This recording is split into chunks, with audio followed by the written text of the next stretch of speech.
Hello, I hope you guys had a good couple of weeks. My last reading was for the full moon. Tonight I'm doing a reading for the new moon in Virgo, which is September 6th, tomorrow. My name is Heroes Wounded, and I started this because I wanted to mesh psychology and spirituality together. Seeing a lot of parallels between both, and sometimes spirituality picks up where psychology has left off. So the new moon is about setting intentions or setting goals, and since the moon cycle is every 28 and a half days, this is the beginning of our moon cycle. So today I have a reading for you, and my first cards I'm going to use are the Black Moon Astrology. I do a 5-card spread. I'm going to start praying over the cards as I shuffle, praying to my angels, ancestors, and guides to give me a good reading for you guys that are watching today. Or whenever you watch it, it's timeless, so it doesn't matter. Whenever you see it, that's when you're meant to hear the message. So we're going to take 5 cards, please.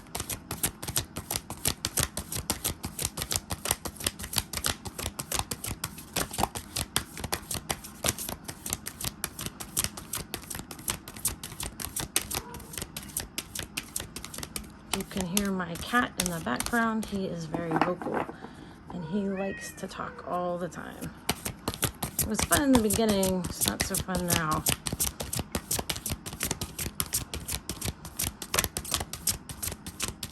I'm hoping for 5 cards. Oh, there we go.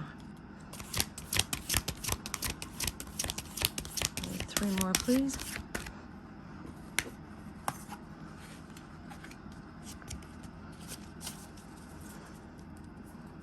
I think setting intentions goes along with setting goals, and I think when we set goals, we have a path to focus on.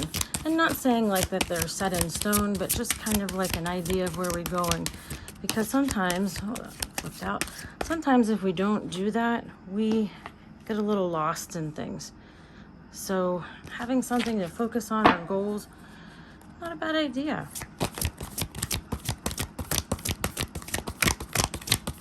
And I found that when I use astrology and when I use the cycles of the moon, life goes a lot smoother, especially if I'm not working against it and I'm working with it. I need 2 more cards. Apparently this is going to be a long draw. Oh, there we go. I need 1 more. There we are. Thank you.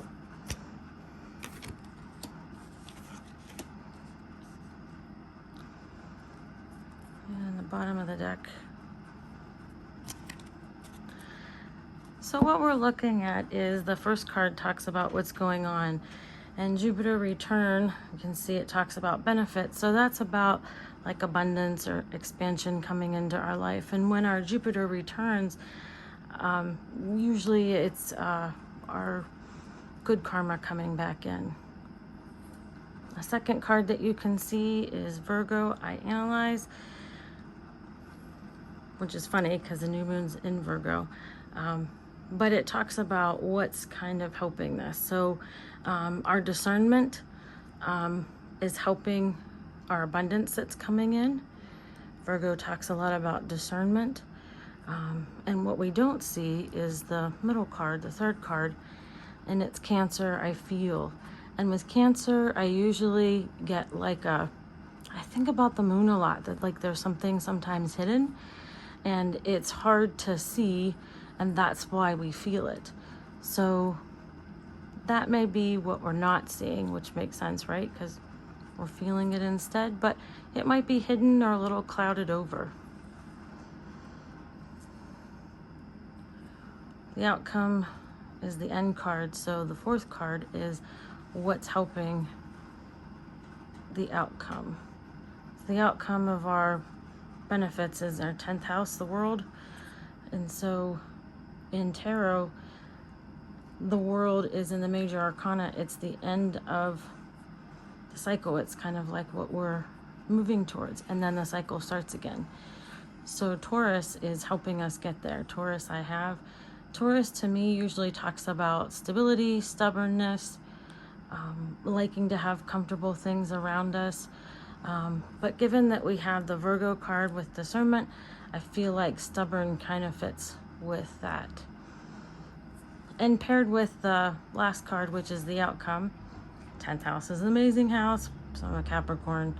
So of course I love the 10th house. We have the 8th house with endings and beginnings. That's ruled by Scorpio. Scorpio is about transformations and about endings of something that's done and not coming back, and new things. If you saw last time's video, I believe that was also part of the reading. Now I'm going to do a 3-card pool. Let me show you. I'm going to use this Bonfire Tarot. They're very colorful. I like that. Makes me happy. Putting over the deck again. And we just want 3 cards to kind of give us some more guidance on the World card, what that means.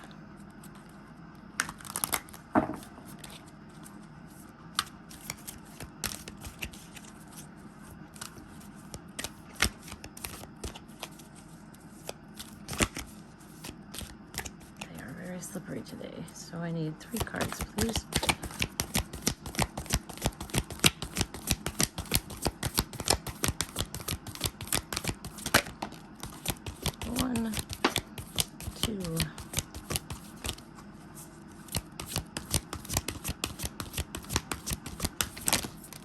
Oh, we got somewhere that fell out and flipped over.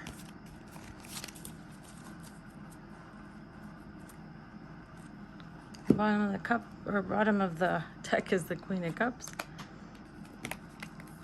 So we have the King of Wands that came out, Page of Swords, the Queen of Wands,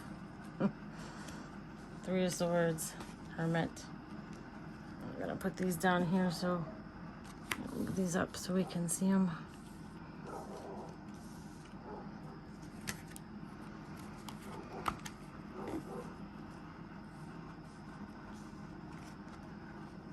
And the last card is the 4 of Cups. Wow, we have a lot of court cards, don't we? The King and Queen of Wands would be a balance of the masculine and feminine energy that has to do with our passions. It's a good pair. I believe the Queen of Wands is the take it or leave it queen. The King of Wands is very charming and charismatic. So we have a good balance of masculine and feminine energy, of mastery in our passion and what we're moving forward in. The Page of Swords brings in some messages. The Kite also brings rational messages. 3 of Swords is heartbreak, Hermit going within, 7 of Wands defending, and the 4 of Cups is heartbreak. So it sounds like part of our world has to do with mastering our passions, messages coming in, mixed with a little heartbreak and going inward. Sometimes when we have heartbreak, that causes us to go inward and to defend probably our passions. And then sometimes we could appear a little heartbroken. But the bottom of the deck is the Queen of Cups. So we have a second queen. The Queen of Cups is the feminine energy of mastering our emotions, being nurturing, supportive, but also using your intuition, your emotions.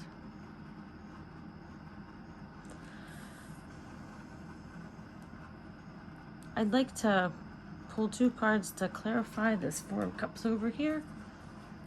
So I know we have the heartbreak here, but then we also have 4 of Cups, which is kind of like disappointment.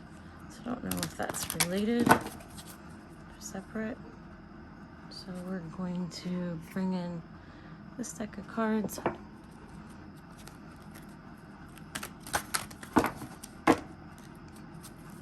just get two clarifiers to go with it, kind of define it a little bit more.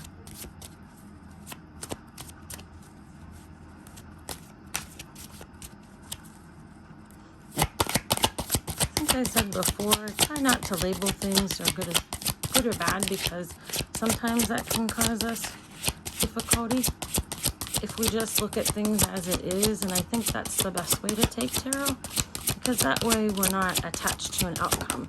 It's that attachment that usually causes us problems. The Page of Wands is the bottom of the deck, and we got the Five of Wands and the Death card. I'm laughing because of this the 8th house. It's very similar to the Death card. So it looks like the heartbreak is about conflict and the ending and beginning, which makes sense. So I feel like if you put this all together, let me move this card, that we have our karma coming in from our abundance, right? And it's from our discernment. There's things that we can't see, but we can feel, and our stubbornness is bringing in the 10th house, which is the world, which is like awesomeness. And we see this in the King and Queen here, right? It's our passion that we've been able to master, and we have some messages with that that could cause some heartbreak and to have us go in, but we're going to defend ourselves, or we're going to defend our passions. And there is a bit of heartbreak associated with that, or I keep saying heartbreak, upsetness, because there is sometimes we have some conflict and the ending of things to bring a new beginning, and sometimes it does cause upsetness or difficulty with moving forward. Sometimes there's some grieving of what we've left behind or what will no longer be, and that's okay. That's part of the cycles of life. That's what a lot of the moon cycles talk about, right? Is that we always go into a new cycle. It's not an end, it's just moving into the beginning again. In the major arcana after the World, we go back to the Fool again, right? We start a new journey. So there's never an end, it's just an end of the things that we've had. So I hope that you found this helpful. I wish you love and light, and that you have a good couple of weeks. So take care, and I'll see you in the next video. Thank you.